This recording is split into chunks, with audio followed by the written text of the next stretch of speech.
Oke, untuk kelas 8 ada request dari teman-temanmu untuk, dijelaskan lagi tentang peluang. Jadi sebelum kalian mengerti peluang itu apa, kalian harus tahu dulu tentang ruang sampel dan titik sampel. Ruang sampel itu adalah semua kejadian yang diperoleh dari suatu percobaan. Nah, di situ kalau misalkan ada banyaknya ruang sampel dinyatakan dalam NS. Dulu sudah pernah menjelaskan di fungsi bahwa kalau N modelnya seperti ini, modelnya seperti ini, modelnya seperti ini, maka itu namanya dinyatakan dengan banyak. Kalau titik sampel itu berarti banyaknya anggota pada kejadian A. Gitu ya. Contoh misalkan di sini ada contoh pengetosan 2 mata uang. Berarti kalau ada pengetosan 2 mata uang, di situ nanti ada koin 1 dan koin 2. Gitu ya. Nah, di situ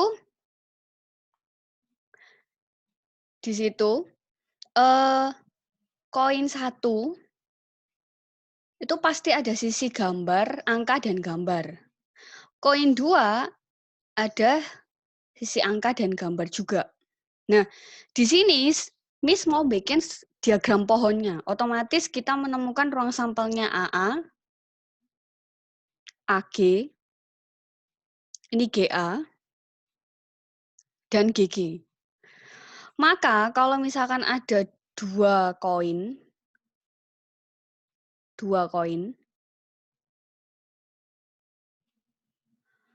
berarti ruang sampelnya itu ada 4 ya.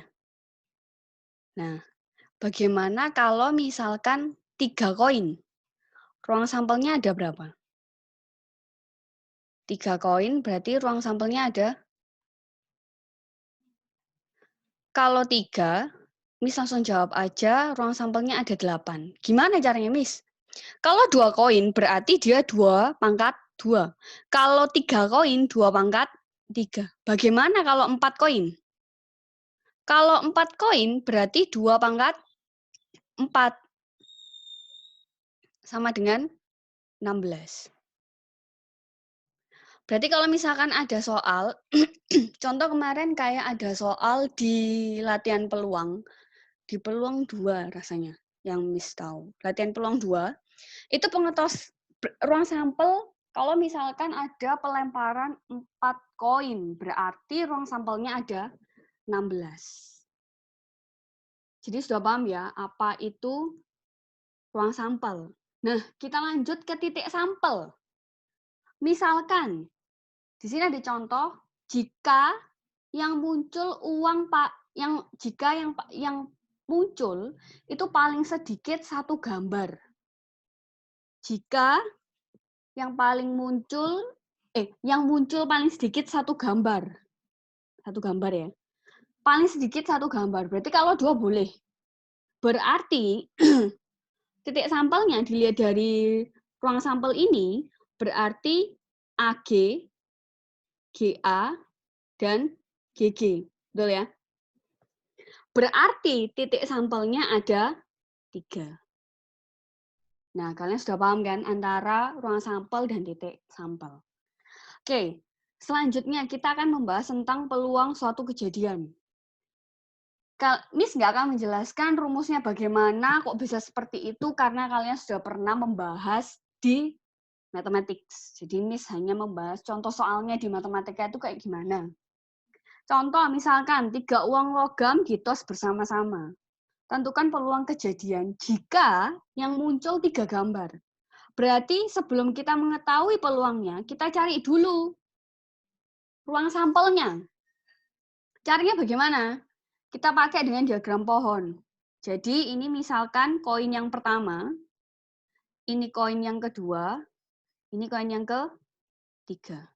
Berarti ruang sampelnya ada berapa? Ada 8. 1, 2, 3, 4, 5, 6, 7, 8. Ada 8. Berarti kalau 3 uang logam, berarti 2, kalau ruang sampelnya 2/3 sama dengan 8. Gitu ya. Nah, dari situ berarti ruang sampelnya ada 8. Nah, kalau kita bisa melihat di sini, berarti yang ditanya tadi kan adalah muncul 3 gambar. Berarti kalau muncul 3 gambar, di sini yang muncul 3 gambar ada yang mana? Ini, triple G. Berarti titik sampelnya ada 1. Kalau titik sampelnya ada 1, maka peluangnya tinggal kita cari di sini adalah 1/8. Paham ya di situ? Oke. Contoh yang kedua, bagaimana kalau yang ditanya adalah muncul 2 angka? Kalau muncul 2 angka, berarti kamu cari di sini. Mana yang A-nya ada 2. Berarti 1, 2, 3. Berarti titik sampelnya ada 3. Kalau titik sampelnya ada 3, maka peluangnya adalah 3/8. Itu adalah contoh peluang suatu kejadian. Nah, selanjutnya kita bahas tentang batas-batas peluang. Batas-batas peluang ini Miss hanya menunjukkan bahwa peluang itu batasnya mulai dari 0 sampai 1. Miss, kalau misalkan aku menemukan peluang 0, gimana Miss? Boleh. Nggak apa-apa kalau peluangnya 0. Kalau Miss, aku menemukan peluangnya 1, boleh. Loh Miss, aku menemukan peluangnya minus, kurang dari 0. Kalau lebih dari 1, itu yang baru harus dipertanyakan. Kalau kamu menemukan kurang dari 0 dan lebih dari 1, maka ada 2 kemungkinan. Yang pertama, kamu soalnya itu salah. Yang kedua, kamu yang salah ngitung. Hanya 2 kemungkinan itu. Itu ya, itu yang dinamakan batas-batas peluang. Berarti batas-batas peluang itu antara 0 sampai 1. Oke. Oke, kita lanjut ke komplement suatu kejadian. Komplement itu apa sih? Komplement itu lawan. Komplement itu lawan. Contoh misalkan, kalau misalkan ada kejadian A, maka komplemennya adalah kejadian bukan A. Itu namanya komplement. Contoh, kita langsung ke contoh ya. Ini harusnya bukan 2 mata dadu, tapi ini harusnya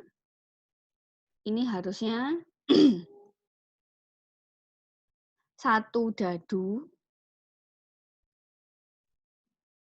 1 dadu, dan 1 koin.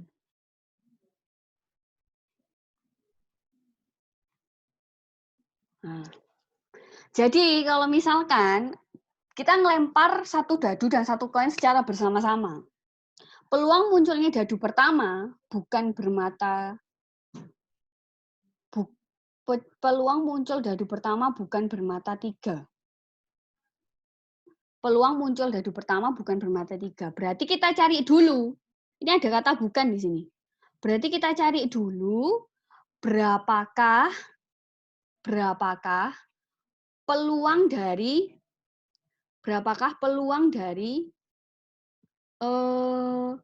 mata 3. Gitu ya. Berarti peluang dari mata 3 adalah kita cari dulu ruang sampelnya. Karena tadi 1 dadu dan 1 koin, maka di sini ruang sampelnya tinggal 6 kali 2. Berarti ruang sampelnya ada 12. Nah, di sini kita cari peluang yang bermata 3 kan di sini. 3A dan 3G. Berarti peluangnya 1/6. Kalau ditanya bukan mata 3, berarti tinggal, karena lawannya tinggal 1 dikurangi 1/6, hasilnya 5/6. Itu tadi yang dinamakan dengan komplement kejadian. Oke, kita lanjut ke frekuensi harapan. Frekuensi harapan itu apa sih? Frekuensi harapan itu adalah kita frekuensi harapan dari suatu kejadian. Jadi misalkan begini. Di sini misalkan saya melemparkan sebuah mata uang sebanyak 60 kali. Berarti harapan saya yang muncul, peluangnya untuk yang sisi angka itu setengah dan sisi gambar juga setengah. Gitu ya. Berarti frekuensi harapannya tinggal setengah dikali banyak percobaan. Contoh misalkan di sini. Pada percobaan mengetos sebuah dadu sebanyak 150 kali, berapa kalikah diharapkan muncul mata dadu kelipatan 3? Nah, berarti kita cari dulu peluang kelipatan 3. Peluang kelipatan 3, berarti kita cari NA-nya ya. A-nya ada berapa? A-nya berarti sama dengan A-nya sama dengan, kalau kelipatan 3 itu berarti 3 dan 6. Kalau di dadu, betul ya? Berarti NA-nya ada 2. Otomatis peluangnya adalah 2/6 atau 1/3. Dari situ, frekuensi harapannya tinggal 1/3 dikali 150 kali ini tadi. Jawabannya adalah 50 kali. Itu namanya frekuensi harapan. Oke, kita lanjut ke 2 kejadian majemuk.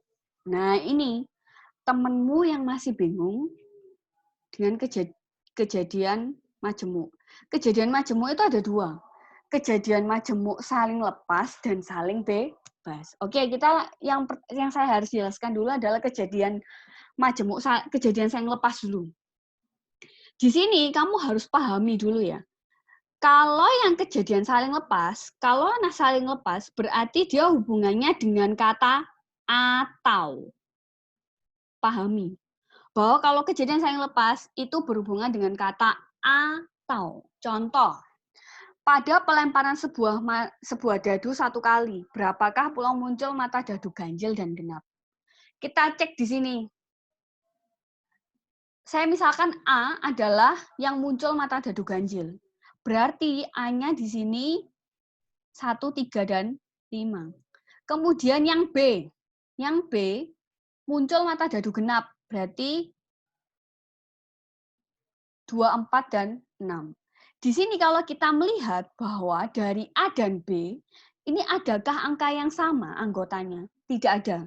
Karena tidak ada, maka dia dikatakan dia dinamakan dengan kejadian tidak saling lepas.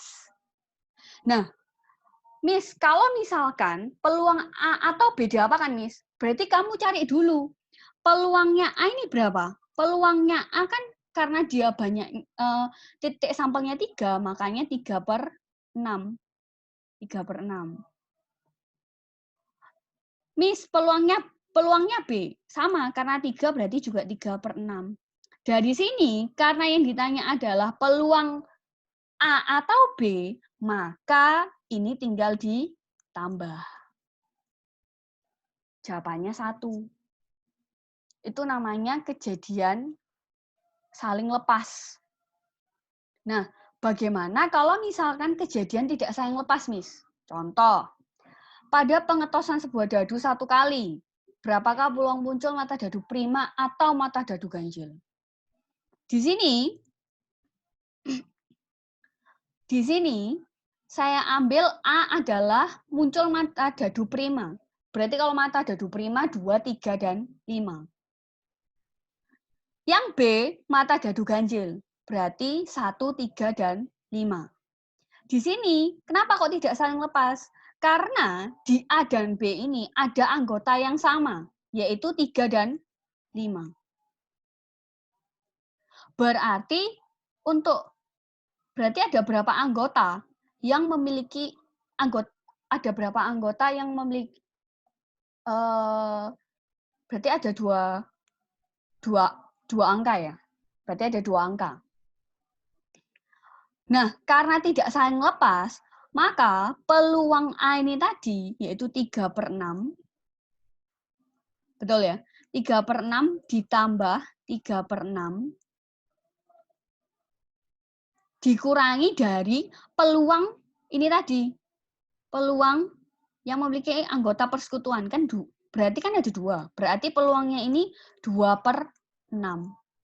Berarti 3/6 ditambah 3/6 dikurangi 2/6. Itu sama dengan jawabannya 2/3. Berarti kalau kejadian tidak saling lepas, berarti dia ada keterkaitan antara anggota di A dan anggota di B. Itu yang namanya kejadian tidak saling lepas. Lanjut, kita ke kejadian majemuk dan kejadian majemuk A dan B yang dinamakan dengan kejadian saling bebas. Oke, kejadian saling bebas ini berkaitan dengan kata dan. Ya, kejadian saling bebas ini berkaitan dengan kata dan. Nah, di sini ada contoh sebuah dadu dan sebuah mata uang ditos bersama-sama. Berapakah peluang muncul mata dadu, mata 4 pada dadu, dan gambar pada mata uang? Nah, di sini kita cari dulu. Misalkan Miss cari A adalah muncul mata 4 pada dadu. Berarti kan dia memiliki ruang sampel 12 kan, betul? Karena kan dadu punya 6 sisi dan mata uang punya 2 sisi, berarti 6 kali 2, 12. Di sini berarti mata A, kejadian A ini tadi, titik sampelnya ada 2. 4A dan 4G. Dan yang B, karena yang diminta adalah gambar, berarti ada 6. Apakah ada keterkaitan? Nggak ada, karena memang nggak ada yang sama. Loh, Miss, ada ini loh, Miss, 4G dan 4G. Gimana, Miss? Yang dimaksud bukan 4G ini tidak. Tapi yang dimaksud adalah 4 dan gambar.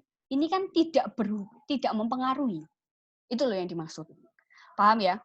Nah, berarti kalau misalkan dan, berarti tinggal peluang A ini tadi dikali dengan peluang dari B.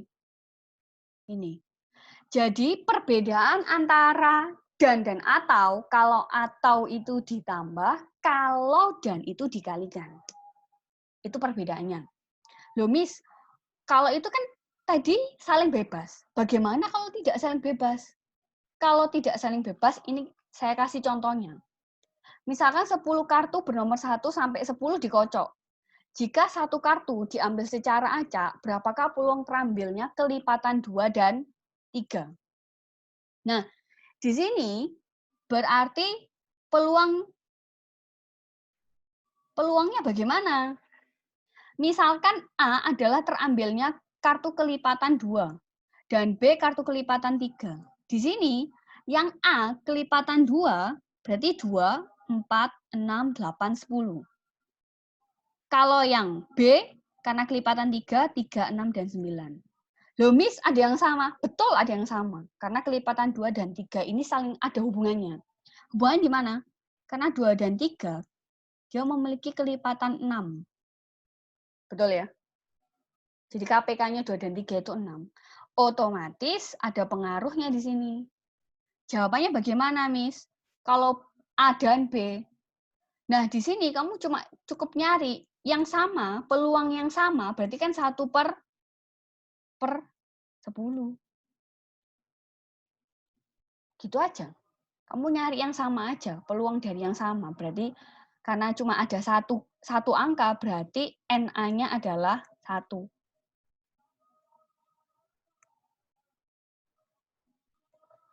Itu kalau misalkan peluang A dan B. Oke, mungkin itu penjelasan dari Miss.